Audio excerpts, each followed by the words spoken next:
Hello नमस्कार मैत्रिणींनो, मी पूनम पवार आजच्या एका छानशा व्हिडिओमध्ये तुमचं सगळ्यांचं खूप खूप स्वागत करते.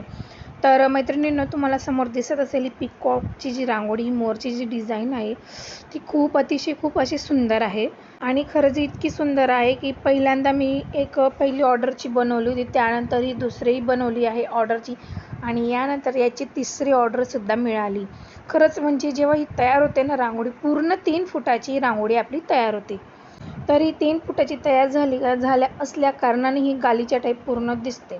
तर बघू शकता मी हिला फॅब्रिकवरच बनवते आणि माझी प्रत्येक रांगोळी ही एकदम रफ अशा फॅब्रिकवर असते, कारण की जेणेकरून ही आपली छान अशी टिकते. फॅब्रिक हे आपलं आपण जसे कपडे घालतो त्याच कपड्याचं हे असतं, तर फॅब्रिकवर जी रांगोळी बनवतो ती जास्त कालावधीपर्यंत आपली ही टिकते. तर बघू शकता मी हिला म्हणजे बनवली. स्टार्टिंगला मी व्हिडिओ करणार होती याचा, जशी मी याची ड्रॉइंग बनवली आणि त्यानंतर ब्लॅक बॉर्डर दिली या रांगोळीला, तेव्हाच व्हिडिओ बनवायचा होता, पण ते लक्षात नाही राहिलं. जेव्हा ही मधला जो सर्कल आहे रांगोळीचा तो पूर्ण झालं, त्यानंतर लक्षात आलं की आपल्याला व्हिडिओ बनवायचा होता. तर म्हटलं चला आता बनवून घेऊ. तर बघू शकता हे जे आपण साईडला जे मोर पीसचे जे डिझाईन आहे पाकळ्यांची, तर त्याच्यात कलर हा किती सुंदर असं भरलेला आहे. तर तो कशा पद्धतीने भरलेला आहे तो आपल्याला बघायचा आहे, जेणेकरून आपलं हे जे लूक दिसतंय ना तुम्हाला मोर पीसचं पंखाचं, तशी पाकळी आपली अगदी सुंदर अशी तयार होणार आहे. तर आपल्याला हे असे 6 कलर लागणार आहेत. तर ते 6ही कलर आपल्याला पूर्ण गोल सर्कल अशा पाकळ्यांमध्ये भरून घ्यायचं आहे. तर पूर्ण भरल्यानंतर मी तुम्हाला दाखवणार आहे की याचं किती सुंदर असं लूक येतं. तर बघू शकता की ही जी हॉट ग्लू गन आहे ती म्हणजे मी ना जेव्हा ग्लू गन ज्याचा वापर करते तर ती चांगली तापलेली असली पाहिजे, जेणेकरून जे आपलं ग्लू आहे ना ते अगदी पातळ असं आलं पाहिजे त्याच्यातनं. तेव्हा आपल्याला कळतं की ही चांगली आपली जे ग्लू आहे ते चांगलं स्टिक होणार आहे. तुमचं जर ग्लू असं घट्टसर निघत असेल तर समजून घ्यायचं की आपले ग्लू जे आहे ते नंतरून निघणार आहे. आणि जेव्हा आपण हे उलन लावतो तर त्याला चांगलं व्यवस्थित असं आहे ना आपल्याला टॅप करून घ्यायचं, म्हणजे दाबून घ्यायचं, म्हणजे ते पूर्णपणे फॅब्रिकसोबत अटॅच होऊन जातं. तर बघू शकता हे ग्लू खूपच म्हणजे इतकं हॉट असतं ना की म्हणजे हाताला चटके बसतात. तर माझ्या आहे ना उजव्या हाताला आहे ना अंगठ्याच्या बाजूच्या बोटाला त्याचं ग्लू जेव्हा लागलं ना तर अक्षरशः म्हणजे तिथं फोडा तयार होऊन गेला. तर हे इतकं गरम असतं, तर काळजीपूर्वक करायचं. आणि जर आपले लहान मुलं असतील तर त्यांच्या हातामध्ये आणि त्यांच्यापासून ही ग्लूगन ही दूरच ठेवायची. तर बघू शकता या पद्धतीने आपल्याला तुम्हाला दिसत असेल की मी कशा पद्धतीने हे उलन लावून घेते. अगोदर ब्लॅक बॉर्डर आहे, त्यानंतर हा जो डार्क ग्रीन कलर आहे तर हा आहे ना 2 वेळेस आपल्याला लावायचा आहे, म्हणजे 2 फेरे बनवून घ्यायचे. डार्क ग्रीनचे सुद्धा आणि लाईट ग्रीनचे सुद्धा आपल्याला 2 हे फेरे करून घ्यायचे. दोघींचे 2-2 फेरे झाल्यानंतर ऑरेंज, लाईट ब्ल्यू आणि ब्ल्यू म्हणजे केशरी कलर, निळा कलर आणि डार्क निळा कलर, हे तिघींचे आहे ना आपल्याला फक्त किती एकच राऊंड घ्यायचा आहे. तर टोटली हे पहिल्यांदा मी 6 कलर म्हटले तर सॉरी 5 कलर आपण हे यूज केलेले आहेत. तर अशा पद्धतीने आपल्याला हे स्टिक करून घ्यायचं आहे आणि ही रांगोळी अगदी इतकी सुंदर बनते ना की तुम्हाला व्हिडिओमध्ये असे हे कलर थोडे लाईट वाटत असतील.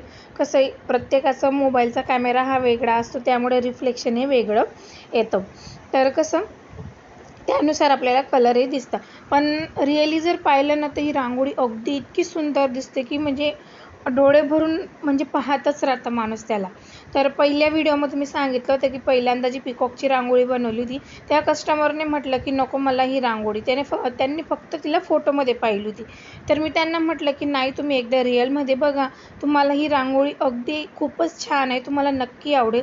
तर त्या घरी आल्या, त्यांनी बघितली, तर त्यांना खरंच खूप रांगोळी छान दिसली. तर त्या म्हटल्या मोबाईलमध्ये मला थोडं लाईट कलर वाटत होते, पण समोर बघितल्यावर खूप सुंदर वाटते. तर कसं एक कॅमेराचं रिफ्लेक्शन हे थोडंसं कलरांना लाईट किंवा डार्क हे करत राहतं. प्रत्येकाची जी मोबाईलच्या कॅमेऱ्याची जी क्वालिटी आहे ती वेगवेगळी असते. तर बघू शकता ही पाकळी मी तुम्हाला पूर्ण लावून दाखवली. तर अशाच पद्धतीने मला ह्या सगळ्या पाकळ्या पूर्ण करायच्या आहेत आणि त्यानंतर जो एक्स्ट्राचा कापड आहे तो आपल्याला कट करून घ्यायचा आहे. तर बघू शकता या पूर्ण अशा पाकळ्या मी तयार केल्या, खूप सुंदर असं लूक दिसतंय.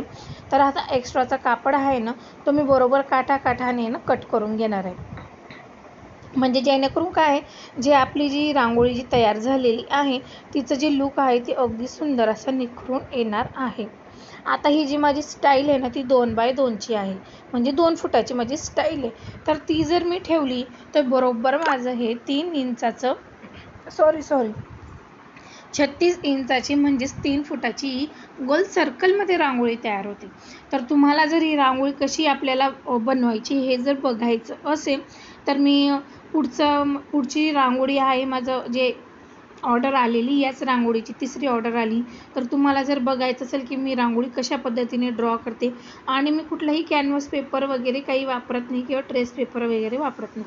मी ही जी ड्रॉइंग आहे ती स्वतः हाताने काढते. माझे प्रत्येक तुम्ही जितक्या पण रांगोळ्या पाहिल्या असतील त्या मी स्वतः हाताने ड्रॉ करते, ना की कॅनव्हास वापरून किंवा ट्रेस पेपर वापरून मी त्याचा वापर करत नाही. कारण की आपल्याकडे म्हणजे गावात कसं असतं ना की पैसे घ्यायचे थोडे आणि आपण जर त्याच्यात इन्व्हेस्टमेंट जास्त केली ना आपल्याला जर त्याचा फायदाच काही झाला नाही तर मग काय उपयोग आपल्या इतकी मेहनत केलेल्याचं, बरोबर आहे ना. मग त्याकरता मी फालतूच्या गोष्टींकडे जास्त लक्ष नाही देता फक्त स्वतः मेहनत करते की स्वतः ड्रॉइंग करून ह्या गोष्टी मी तयार करून घेते. तर ही ड्रॉइंग म्हणजे ही पूर्ण मला रांगोळी बनवायला अगदी 3 ते 4 दिवस लागतात. कारण की घरातली सर्व कामं करायची आणि त्यानंतर याचा ड्रॉइंग काढायचं. ड्रॉइंगला तर थोडाफार वेळ जाणार आहे की आपण इतके प्रोफेशनल नाही आहेत की प्रोफेशनल असल्याकारणाने की आपण लगेच ड्रॉइंग बनवली आणि लगेच आपलं हे तयार झालेलं आहे, असं काही नाही. तर म्हणजे मी खरं सांगायचं म्हटलं की माझी ड्रॉइंग इतकी काही खास नाही.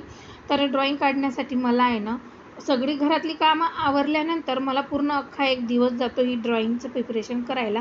म्हणजे जेणेकरून जी ड्रॉइंग करतोय आपण ती अगदी व्यवस्थित आली पाहिजे आणि तिचं जे लूक आहे कलर भरल्यानंतर ते सुद्धा आपल्याला बरोबर आलं पाहिजे. त्याच्या आता म्हणजे ही जी रांगोळी 3 फुटाची तर बरोबर स्क्वेअर वगैरे काढून ही रांगोळी त्या स्क्वेअरमध्ये अटॅच करायची. त्यानंतर तिला रेखाटायची व असं म्हणजे प्रत्येक गोष्ट मॅनेजही करावीच लागते, बरोबर ना. तर तुम्हाला जर ही रांगोळीचं जर बघायचं असेल की मी कशा पद्धतीने रेखाटलेली आहे आणि तीसुद्धा हाताने तर नक्की तुम्ही मला कमेंट करा. तर बघू शकता मी बॅक साईडला सुद्धा फॅब्रिक आहे ते किती छान असं दिसतंय. आणि तुम्हाला वाटत असेल की कशाला ही 3 फुटाची असेल तर मी तुम्हाला मोजून दाखवते की माझी ही जी रांगोळी आहे ती पूर्ण अगदी 3 फुटाची आहे. कुठेही मी तिला कमी जास्त केली नाही, अगदी 3 फुटाची मी बनवलेली. आणि तुम्हाला जर ह्या ड्रॉइंगचा व्हिडिओ पाहायचा असेल तर नक्की मला कमेंट करून सांगा आणि ही रांगोळी तुम्हाला कशी वाटली तीसुद्धा नक्की कमेंट करून सांगा. आणि तुम्ही जर माझ्या चॅनलवर जर नवीन असणार तर चॅनलला सबस्क्राईब करायला विसरू नका. कारण की खूप मेहनत लागते प्रत्येक गोष्ट करायला, व्हिडिओ बनवायला, ह्या रांगोळ्या बनवायला. तर जस्ट त्या ट्रेंडिंगमध्ये चालू आहेत म्हणून.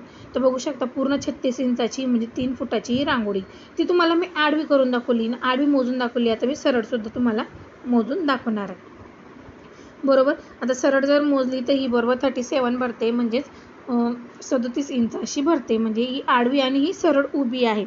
तर या पद्धतीने अशी ही रांगोळी आहे. तर 37 आहे तर 1 इंच काही नाही, तर ती फक्त मी 36 इंचच पकडत आहे. तर बघू शकता इतकी सुंदर अशी रांगोळी. तर खरंच सांगा की तुम्हाला ही रांगोळी कशी वाटली, नक्की सपोर्ट करा चॅनलवर जर नवीन असणार तर. आणि याचा व्हिडिओ पाहायचा असेल ड्रॉइंगचा तर नक्की सांगा. Bye bye.